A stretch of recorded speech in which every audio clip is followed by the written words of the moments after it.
उसी समय भगवान वामन का अवतार हुआ। बटुक 52 अंगुल के भगवान, और वामन भगवान को देखा।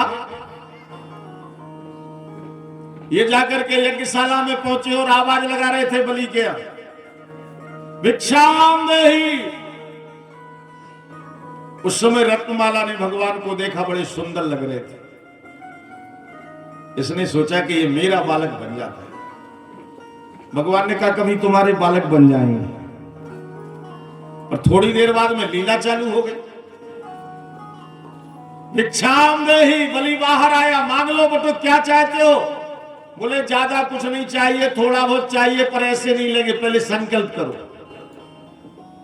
अब इनके गुरुजी थे शुक्राचार्य, ये तो समझ गए कि ये साधारण ब्राह्मण नहीं है, पता नहीं क्या मांग लेगा बलि का। इन्होंने इशारा करो कि भैया और भी बहुत वामन है, एक चक्कर छोड़ो, दूसरे ब्राह्मणों के लिए दान दे देना। बोले नहीं महाराज, अगर मेरे यज्ञ से एक भी व्यक्ति, एक भी अतिथि अगर असंतोष होकर चला गया तो मेरा यज्ञ सफल नहीं होगा। बोले मांग लो क्या चाहते हो। शुक्राचार्य जी को फिर भी पीड़ा हुई। इन्होंने सोचा कि चेला किसी प्रकार से बच जाए। भगवान के कमंडल में जो टोटी थी, जहां से जल निकलता था, शुक्राचार्य जी जाके टोटी में बैठ गए कि संकल्प हुई है तो जल ही ना निकल। कुछ गुरु अपने चेलों को बचाने के लिए कुछ भी करते हैं। भगवान ने जहां संकल्प के लिए जल डालना चालू किया, जल निकला नहीं। भगवान ने कहा कि अभी तो मांझ के रखा था, क्यों नहीं निकल रहा? सुफर ने एक कुशा का तिनका लिया और टोटी में 2-3 बार डाला कि पता नहीं कौन सा कचरा है। सो जाके शुक्राचार्य जी की एक आंख में गया और एक आंख निकल गई। शुक्राचार्य जी बाहर आ गए और दुनिया को बता दिया कि धर्म नहीं कर सकते तो कोई बात नहीं, पर अगर धर्म हो रहा है तो उसमें टांग मत अड़ाइए, नहीं शुक्राचार्य जी जैसी एक चली जाएगी। बोलो बाके बिहारी लाल। संकल्प करवा लिया, क्या चाहते हो ब्राह्मण देवता? भगवान वामन ने कहा ज्यादा कुछ नहीं, 3 पैर जगह मिल जाए बस पूरा हमारा हो जाए। 3 पैर पृथ्वी में तो पूरा मंच बन जाता है। और आज की कल्पना करो, ये 3 पैर की जगह मिल गई ना तो बस हम लोगों का शासन हो गया। बोलो बाके बिहारी ना, ज्यादा की जरूरत ही नहीं। बलि ने 3 पैर पृथ्वी मांगी बलि से भगवान ने, और 3 पैर पृथ्वी का बलि ने संकल्प किया। और संकल्प करके बोले कि बताओ नाप लो, कहां से नापते हो, क्योंकि मैं तो त्रिलोकी का मालिक हूं। और जहां इनको अभिमान हुआ कि मैं त्रिलोकी का मालिक हूं, तो भगवान ने रूप बढ़ाना चालू कर दिया। एक पैर बढ़ाया सो तीनों लोक नाप लिए, और दूसरा पैर बढ़ाया सो 14 भुवनों को नाप लिया। इतना विराट रूप बनाया कि ब्रह्मा के ब्रह्मांड से ऊपर चरण पहुंच गया। ब्रह्मा जी को लगा कि भगवान चरणामृत भगवान का मिल जाए।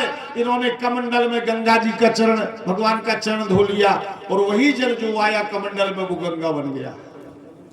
इसीलिए गंगा जी का एक और नाम हो गया विष्णुस्पदी। बोलो गंगा महारानी की जय। 2 पैर में बलि का सब कुछ नाप लिया।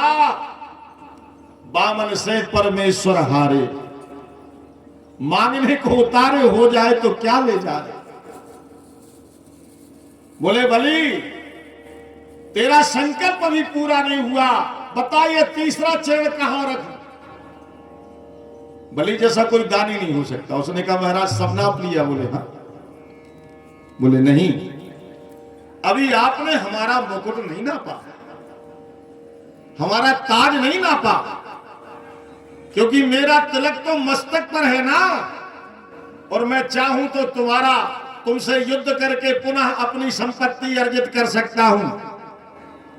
इसलिए तीसरा पैर हमारे मस्तक पर और रख लो, ये राज मुकुट भी आप ही ले लो। और जहां भगवान ने तीसरा चरण मस्तक पर रखा, भगवान की कृपा हो गई, भगवान प्रकट हो गए। मांग लो बलि, तुम जैसा हमने दानी नहीं देखा, क्या चाहते हो? बलि बोला कि हम मांगने से हम क्या मांगे, है? आप हमारे घर में याचक बन के आए, अब हम आपसे मांगे? आप ही को जो करना है सो करो। सो ये 6 माह स्वयं पार्षद बन के बलि के यहाँ पाताल में रहते हैं रखवारी करने के लिए। और ये जो राखी बंधन का त्योहार है ना, ये भी वहीं से प्रारंभ हुआ। जब लक्ष्मी अकेली रह गई बैकुंठ में और भगवान पाताल में चले जाएं, अब ये रक्षाबंधन तो सावन को होता है। एक दिन नारद जी पहुंच गए, बोले माँ अब तो बहुत अच्छा लग रहा हुई है। बोले क्यों? अब बोले चले गए थानेदार, अब डर का आएगा। पतिदेव तो है। इन्होंने कहा नारद जिया बिन देह नदी बिन बारी, उते सही नाथ पुरुष बिन नारी। भला बताओ कोई पति के बगैर पत्नी रह सकती है? उसे अगर बैकुंठ भी दे दो और अगर पति ना हो तो आनंद में नहीं रह सकती। नारद जी बोले मैया उपाय बताएं भगवान को छुड़ावे को। बोले बताओ। तो बोले रक्षाबंधन आ रहा है, सो बढ़िया राखी सजाओ और जाके बलि को बांधना। और जब बलि कहे कि बहन लक्ष्मी मांग लो, तो कहना कि पतिदेव की छुट्टी कर दो। जीजा साले का रिश्ता है, बोलो वाकई बिहारी लाल। भगवान से तो कोई भी रिश्ता बना लो। रिश्ते की बात आई तो मुझे याद आ गई, वो परिवार भी यहां बैठा है, हमारे दिनेश भाई इंजीनियर साहब रावत जी। इनके एक दादाजी थे, वो हमारी कथा बहुत सुनते थे, गड़ाकू का। और जब कथा सुने तो सुनत रोते रहे। हमने एक दिन पूछ लिया कि तुम जगदीश स्वामी के सामने रोते हो, तो ऐसा कौन सा रिश्ता है जो आप रोते रहते हो? इन्होंने कहा महाराज ये मत पूछो, हमने कहा नहीं बताओ। तो बोले हम जीजा सारे का रिश्ता मानते हैं। तो मैंने कहा कि तुम जीजा हो कि ये जीजा? बोले हम जीजा और ये साली। मैंने कहा हे भगवान ये कैसी बात कर रहे हो? बोले मेरी पत्नी के यहां भैया नहीं था, अब मेरी पत्नी ने इनको राखी बांध दी, तो ये उनके भैया हो गए, तो अपने साले भाई की नहीं।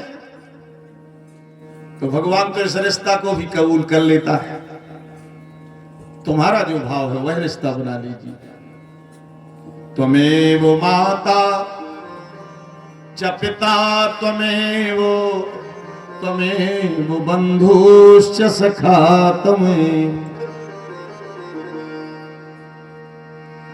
त्वमेव विद्या द्रविणं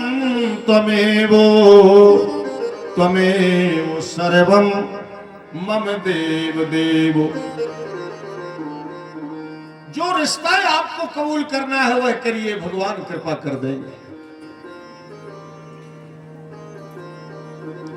तो रत्नमाला के प्रसंग को ध्यान करेंगे। वो उस समय भगवान को देख करके बालक रूप मानती थी, पर जब छल से भगवान वामन ने बलि को छल लिया तो उसके मन का भाव बदल गया। और अब उसको लगा कि ये बालक मेरा बालक बनने योग्य नहीं है, मारने योग्य है। तो भगवान ने कहा तेरी इस शिक्षा की भी पूर्ति कर दूंगा। जाकी रही भावना जैसी, प्रभु मूरत देखी तिन तैसी। भगवान के सामने भाव शुद्ध रखो।